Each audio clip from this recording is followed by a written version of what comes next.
Hey, I'm Samnang.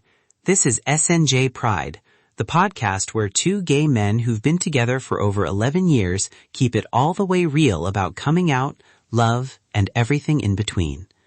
If you've ever felt alone, stuck in the closet, or scared you'll never find real, healthy love, this is your space. And I'm James. We're not perfect. We're not your therapists. We're just here to share what we've lived, so you don't have to walk this road by yourself. Hit subscribe, take a breath. You're home. If you're a gay man who has been carrying other people's expectations like heavy keys on a chain, and you're tired of being the one who always opens the door, this episode is for you. Today, I'm telling the story of the spare key I returned, and why that little clink of metal felt like the end of the old script, and the start of something truer in our marriage. Let me set the scene. For years, I kept a spare key to my childhood home in my wallet. It wasn't about the door. It was permission. Permission to step back into a role where I said yes, where I hoped for approval, where silence was easier than disagreement. In this episode, I'll tell you the moments leading up to that night, the turning point when I put the key on the table, and what happened after. I want to give you a roadmap you can actually use if you're tired of shrinking yourself for other people. The old permissions started small. Invitations that felt like tests. Late-night calls that demanded answers I didn't have. A mother who asked for favors with a smile and left me feeling hollow. I keep seeing the tiny compromises. Staying later than I could, pretending to agree so the conversation would end, swallowing the thing I wanted to say because it wasn't worth the fight. Those little silences stacked up until I couldn't tell where I stopped and everyone else began. There was one ritual that always got me, the phone at midnight. A quiet voice on the other end that sounded lonely or disappointed, and suddenly I was drawn into repairing something that wasn't mine to fix. I'd answer out of obligation, and by morning I'd feel raw, like I'd given away energy I needed for us. That pattern left me exhausted and resentful, even though for years I convinced myself it came from love. The compromises weren't dramatic. They were everyday choices. Bending plans, hiding the full truth about James and me when family visited, agreeing to things that made me smaller. Looking back, I can map them like a dotted line, leading to the kitchen table where the spare key sat for almost a decade. I didn't realize the key was a symbol until the night I finally touched it and felt how heavy it had become. The turning moment happened quietly.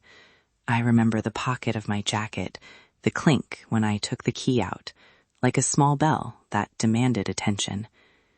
I practiced the conversation in my head. I can't keep doing this, I told myself. I have to make a boundary. I placed the key on the kitchen table between us and said the words out loud. I'm giving this back. I can't be the person who's always available on your terms anymore. The immediate fallout was heavier than I expected. My chest tightened. There was guilt, loud, old guilt, and a fear that I'd burned a bridge I couldn't repair.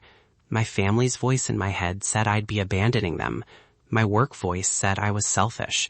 But James sat there, took my hand, and held the space with me. In that moment, I realized protecting our marriage and my own dignity didn't mean being ruthless. It meant choosing a line we both respected. I remember that night clearly. I was scared. Not of you for setting a boundary, Samnang, but of the confrontation with a family script you'd carried alone for years. I heard how heavy it was for you. I heard relief under the words too, like someone exhaling after holding their breath for too long. I want listeners to know, boundaries can be terrifying for the person giving them, and they can feel like rejection for the people on the receiving end. Where I messed up earlier was thinking I could fix it for you without asking what you needed. I tried to be the bridge and ended up letting you carry the cost. What I learned is that real partnership means showing up to hold the boundary, even when it's uncomfortable. It meant listening before rescuing and choosing your dignity over the quick ease of pleasing everyone else. That changed how we moved forward. What followed wasn't dramatic reconciliation or a family meltdown. It was slow, awkward, and real. There were tears, a few angry calls, and some silence. But there were also small repairs, honest conversations with family when I was ready, a line I could repeat when asked to cross it again, and James choosing to back me up in ways that mattered. The key on the table became less about punishment and more about clarity, a signal that I wouldn't hand myself over to old scripts anymore. So here are the takeaways I wish someone had given me. Short, practical, and for one listener at a time. First, boundaries are self-preservation, not cruelty. Saying no doesn't make you a bad son or a bad partner. It makes you human. Second, rehearse simple scripts. I can't do that right now. I need to protect my time. I'll be there in a way that's sustainable for me. Third, expect messy emotions and give yourself permission to feel them. Fourth, bring your partner in. Boundaries are easier when you're a team.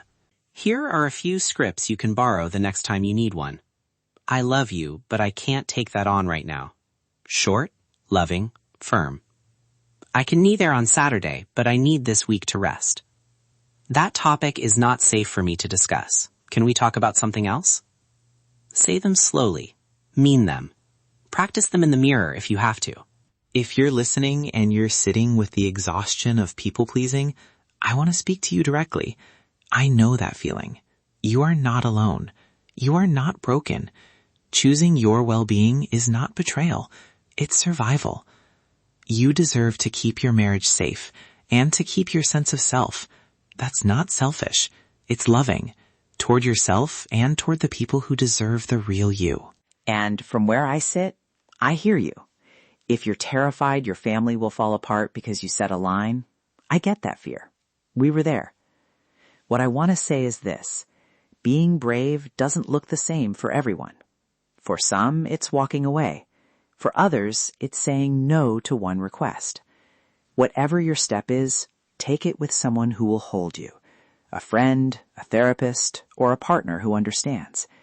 We kept choosing each other through the messy stuff, and that made all the difference. Quick safety note.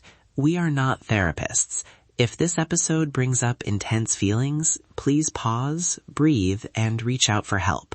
A trusted friend, a counselor, or a crisis line in your country. Boundaries can reopen old wounds. That's okay. You don't have to do this alone. If this story hit you, help us build this community.